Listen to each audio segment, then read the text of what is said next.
Sofonías capítulo 1. El día de la ira de Jehová. Palabra de Jehová que vino a Sofonías, hijo de Cusi, hijo de Gedalías, hijo de Amarías, hijo de Ezequías, en días de Josías, hijo de Amón, rey de Judá. Destruiré por completo todas las cosas de sobre la faz de la tierra, dice Jehová.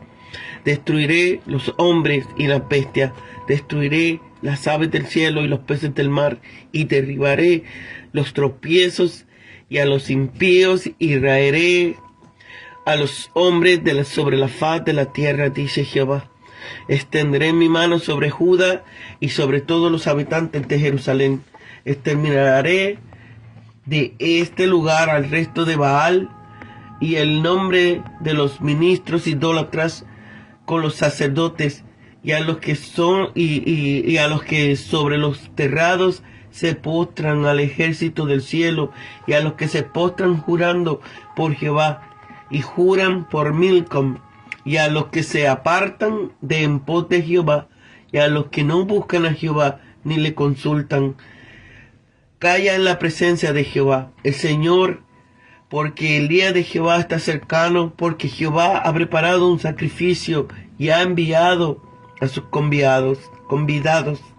Y en el día de sacrificio de Jehová castigaré a los príncipes, a los hijos del rey y a todos los que visten vestido extranjero.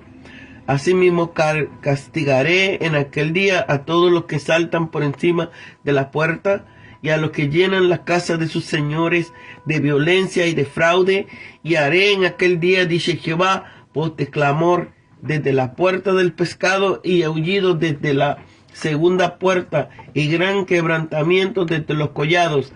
Aullad, habitantes del mortero, porque todo pueblo mercader es destruido. Destruidos son todos los que pesaban plata. Acontecerá que en aquel tiempo que yo escudriñaré a Jerusalén con linterna, y castigaré a los hombres que reposan asentados sobre sus heces como el vino, las cuales dicen en su corazón: Jehová ni hará bien ni hará mal. Por tanto serán saqueados sus bienes y sus casas asoladas. Aunque edifiquen casas, no las habitarán, y aunque planten viñas, no beberán el vino de ellas. Cercano está el día grande de Jehová. Está cercano y viene velozmente. Es amarga la voz del que de Jehová gritará allí el valiente. De día de ira, aquel día de angustia y de aprieto, día de devastación y de desolación, día de tinieblas y de oscuridad, día de nublado y de entenebrecimiento, día de trompeta y de alarma sobre las ciudades fortificadas y sobre las altas torres. Y atribularé a los hombres, y andarán como ciegos, porque pecaron contra Jehová, y la sangre de ellos será derramada como polvo, y su carne como estiércol. Ni su plata ni su oro podrán librarnos del día de la ira de Jehová, pues toda la tierra será consumida con el fuego de su celo, porque harán un exterminio súbito y espantoso de todos los habitantes de la tierra. Sofonías significa Jehová oculta, Jehová protege. Hijo de, contrariamente al uso, se nombra hasta la cuarta generación de antepasados del profeta. Sin duda es para mencionar a Ezequías entre sus descendientes. Lo probable es que tal profeta fuera el rey de ese nombre, y de esa manera ni siquiera indicar que Sofonías pertenecía a la familia real. En días de Josías, cuando Josías subió al trono en el año 640 a.C., no contaba más de 8 años de edad. Al morir Ezequías, 698 años antes de Cristo, había tomado el poder su hijo Manasés, al que sucedió Amón. Estos dos últimos reyes habían vivido sometidos absolutamente a Siria. Los reyes habían vivido los tributos de Ezequías habían tenido que pagar y la pérdida de una importante parte de su territorio había empobrecido al país. Manasés y Amón habían tratado de restaurarlo, colaborando estrechamente con los vencedores, pero ni lograron rehacerlo militarmente, ni pudieron oponer al dominador la menor resistencia, ni siquiera moral. Cuando llega pues el reino a manos de Josías, lo que recibe es en verdad una pesada carga. La absoluta dependencia de Asiria se manifiesta en la adopción de modas asirias. A esta especie de sumisión en lo externo correspondía en lo interior, en lo espiritual. Otra especie de sumisión que los dominadores trataban de obtener a todo trance, había que desterrar la fe en el Dios de la alianza. Esa fe era el mayor obstáculo que pudieran hallar el afán dominador de Asiria. El mensaje de Sofonías ha de situarse en los primeros años del reinado de Josías, cuando todavía era un niño incapaz de tomar por sí mismo decisiones. Cuando el rey alcanzó su mayoría y gobernó en sus arbitrios, emprendió una radical reforma, de la cual Sofonías había sido uno de los inmediatos precursores. Baal significa señor o amo. Era el dios de los cananeos y ya fue adorado por los israelitas en tiempos de los jueces. El reinado de Manasés se había caracterizado por este culto a Baal. Su nieto Josías había destruido los ídolos o imágenes de Baal, así como los de la deidad femenina cananea, Acera o Astarte. El culto a estas deidades estaba mezclado con prácticas groseramente inmorales. Ministros idólatras, llamados así por negros ornamentos, sacerdotes involucrados en cultos idolátricos sobre los terrados.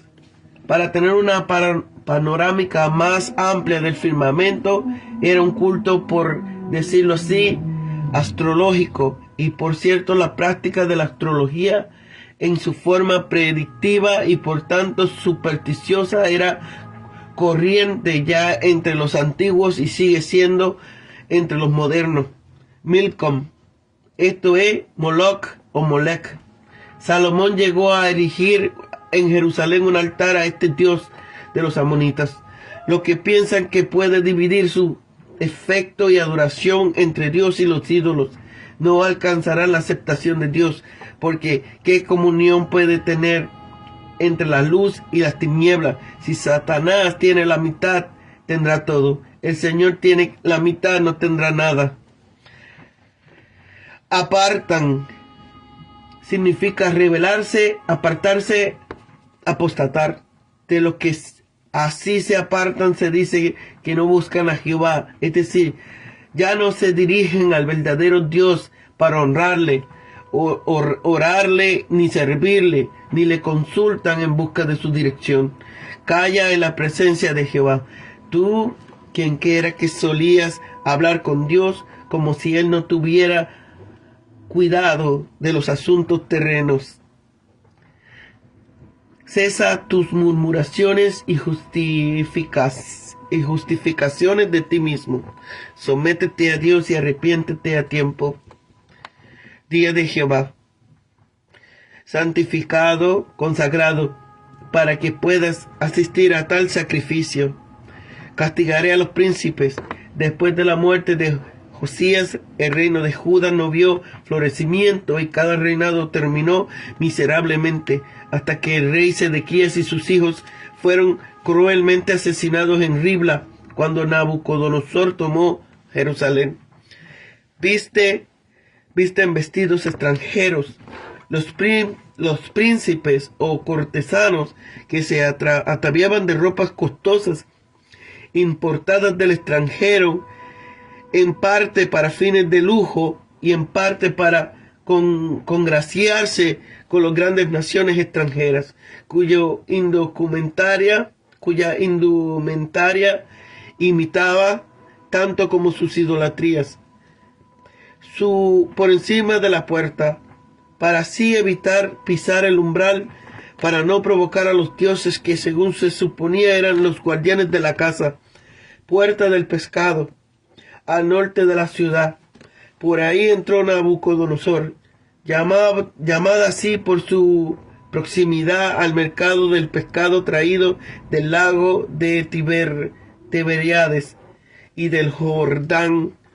Después fue llamada Puerta de Damasco, que conserva todavía hoy. Segunda puerta. Estaba en el segundo distrito de la ciudad, sobre el collado de Acra, donde vivió la profetisa Hulda, mercader, porque obraban como los cananeos o fenicios. Usa la misma designación, solo preocupados de la mercancía y de la ganancia, indiferentemente a la alianza con Jehová. Jehová ni hará bien ni hará mal. Es el canto a la indolencia y al materialismo. Pero Yahvé les pedirá estrechamente cuentas, escudriñando cuidadosamente con linternas todos los escondrijos de Jerusalén, para desenmascararlo y hacer caer sobre ellos el peso de su ira vengadora. Su actitud despreocupada le costará cara, pues perderán su opulencia y sus casas, que serán asoladas. Día grande de Jehová. Se le llama grande por su efecto.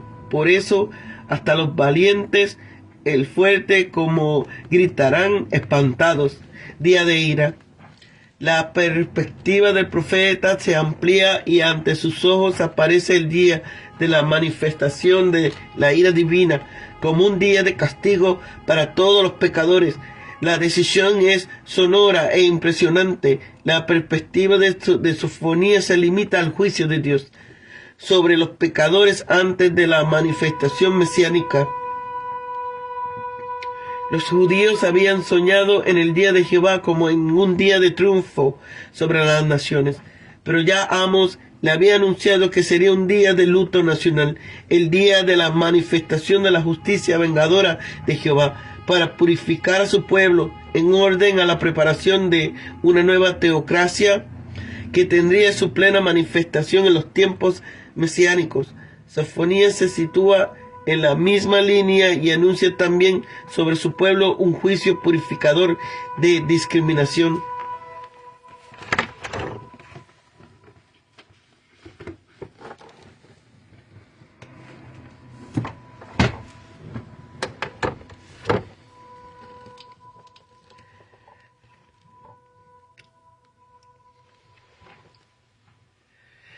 La determinación de Dios a ejecutar juicio sobre toda la tierra.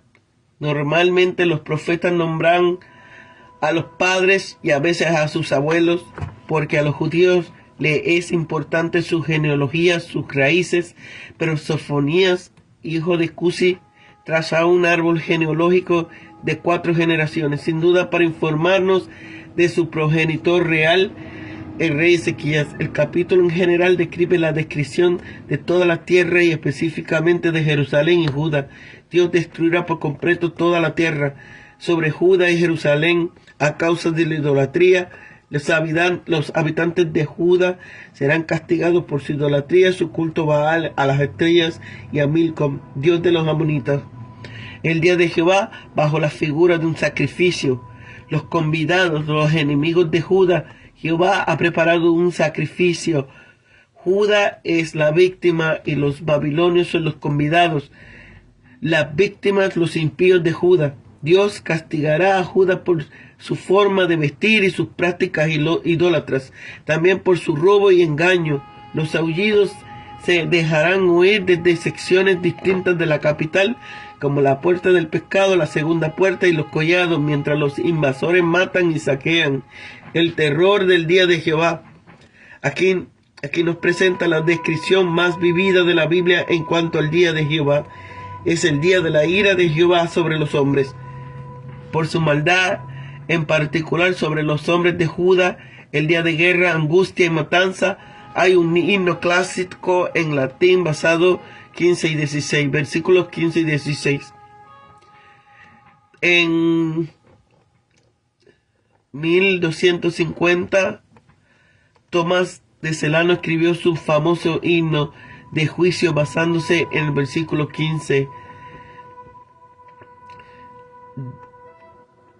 10 Illa, que significa ese día es día de ira. Es día de ira, angustia, aprieto, desolación, devastación. Las palabras desolación y devastación en hebreo, Shoah, tiene un sentido parecido para expresar la monotonía de la destrucción. Tiniebla, oscuridad, niebla, entenebrecimiento, trompeta, alarma sobre las ciudades fortificadas y torres altas. Dios es celoso del efecto de los suyos y castigará a todo rival. Judá llamado al arrepentimiento.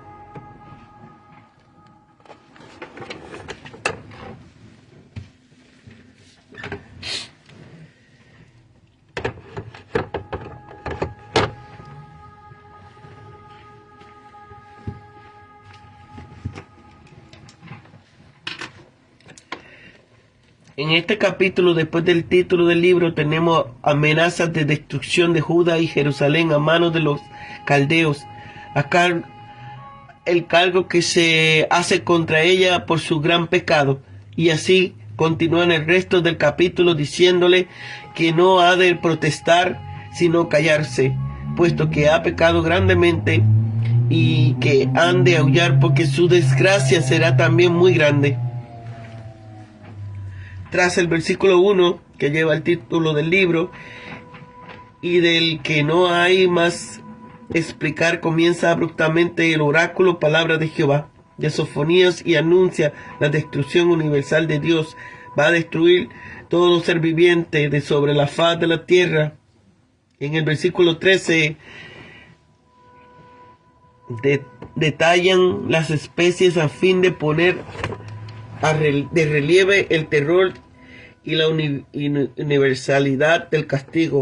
Hubo ya anteriormente una destrucción total por medio del agua en los días de Noé a causa de la universalidad del pecado. Habrá al fin una destrucción también total por medio del fuego. Se centra el juicio de Dios sobre Judá y Jerusalén a causa de los que sincréticos religiosos. Baal, que como sabéis significa Señor o amo, era el dios de los cananeos. Ya fue adorado por los israelitas en tiempo de los jueces. El reinado de Manasés se había caracterizado por este culto a Baal. Su nieto Josías había destruido los ídolos o imagen de Baal, así como los de las deidades femeninas cananeas, Acera o Astarte. El culto a estas deidades estaba mezclado, como también sabemos, con prácticas groseras y morales. Los restos de Baal significaba todo lo que quedaba del culto idolátrico en general.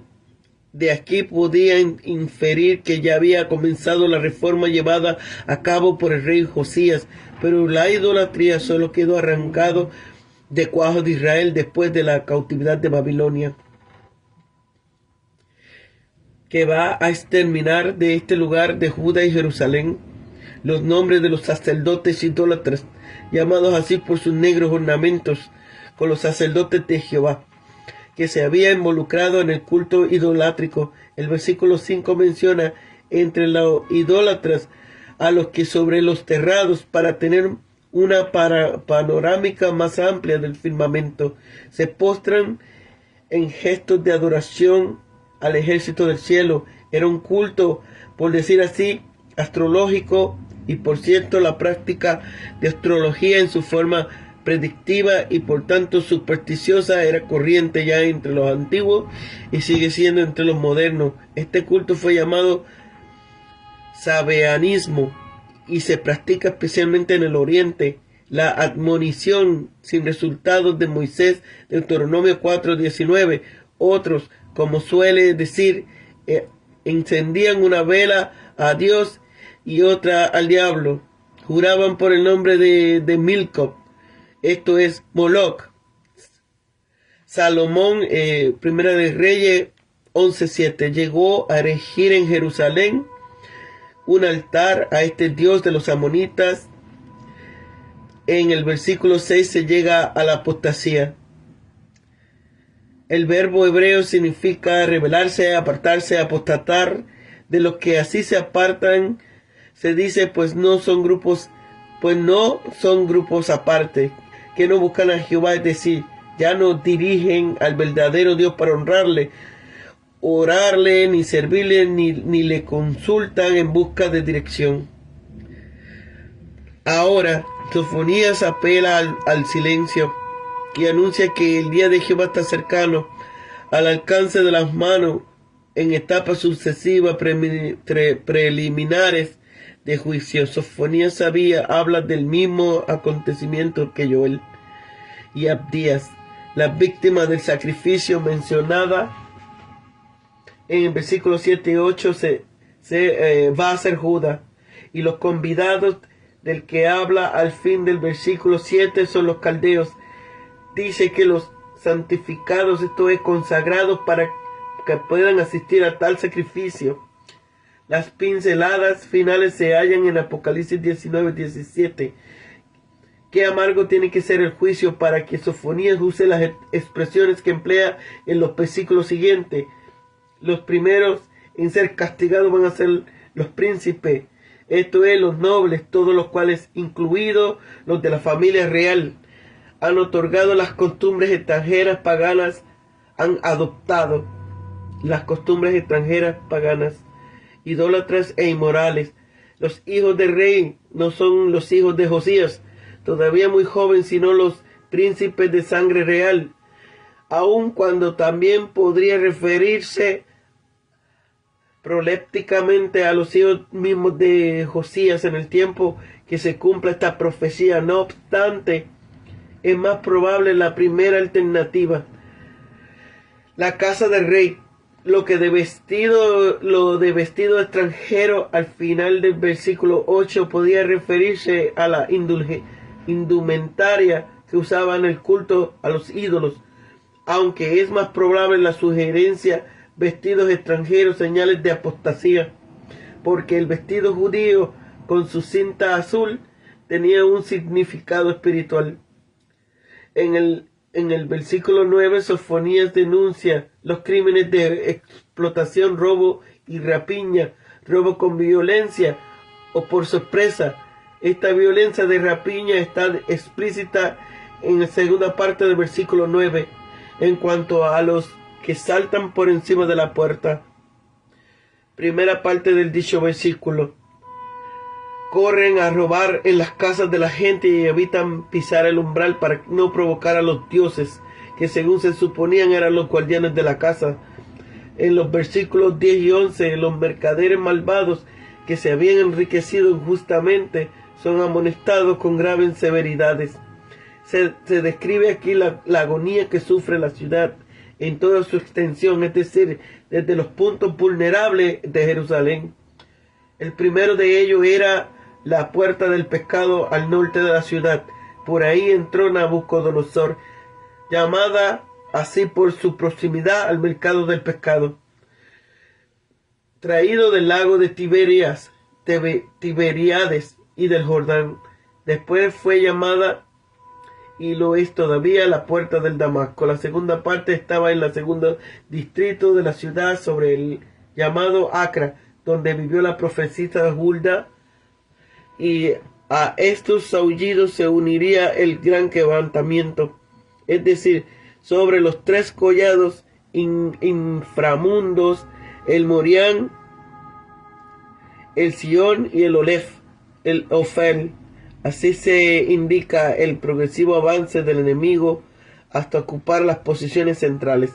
No es según un nombre propio y significa simplemente mortero.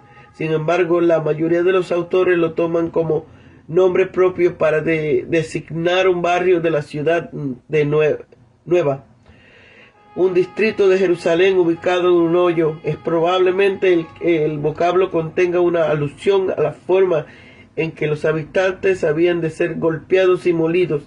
se llama pueblo, mercader, porque obraban como los cananeos o fenicios. Usa la misma designación. Los versículos 2 y 13 van dirigidos a los negligentes, alegres y confiados sobre sus heces. Viva imagen de la indolencia, la cual negaba las providencias de Dios. El final dice literalmente: no había bien Jehová ni hará mal. No hará bien Jehová ni hará mal, lo cual puede entenderse de dos maneras: como expresión de indiferencia, Jehová no se preocupa de nosotros; como expresión de impaciencia y de impotencia, no hay nada que hacer, pues Jehová no viene en ayuda nuestra, ni en castigo del enemigo. Es mucho más probable la primera interpretación, que recibir el castigo que se merecen. Serán saqueados sus bienes, sus casas asoladas. Cada una de las calamidades ocurridas durante el reinado de sucesores de Josías era una prefiguración del día final. El día de Jehová puede compararse especialmente con Joel 2:11 para percatarse esa prefiguración. Se le llama grande por su efecto. Por eso hasta los valientes gritarán espantados. En extremo el énfasis de los versículos. La frase inicia el día de ira, aquel día. Sirvió de base al famoso himno que aparece en la liturgia funeral de la iglesia de Roma y contiene estrofas de gran efecto sentimental. Incapaces de hallar en escape, los habitantes de Judá y Jerusalén irán como ciegos. El castigo será tan severo que sus vidas no tendrán valor alguno. Los judíos de Dios son terribles. Los juicios de Dios son terribles. Pero cuán inefable, dulce es su gracia, que Él ha manifestado a culpables pecadores, como advierte el mismo Josías y de Sofonías. Había en Judá quienes no buscaban a Dios por maldad o por indiferencia. Según Romanos 10, Pablo indica que hay quienes no le buscan, pero no se le ha predicado debidamente el evangelio de la gracia redentora mediante la obra del Calvario. Qué responsabilidad tan grande para todos los creyentes, especialmente para los ministros del Señor.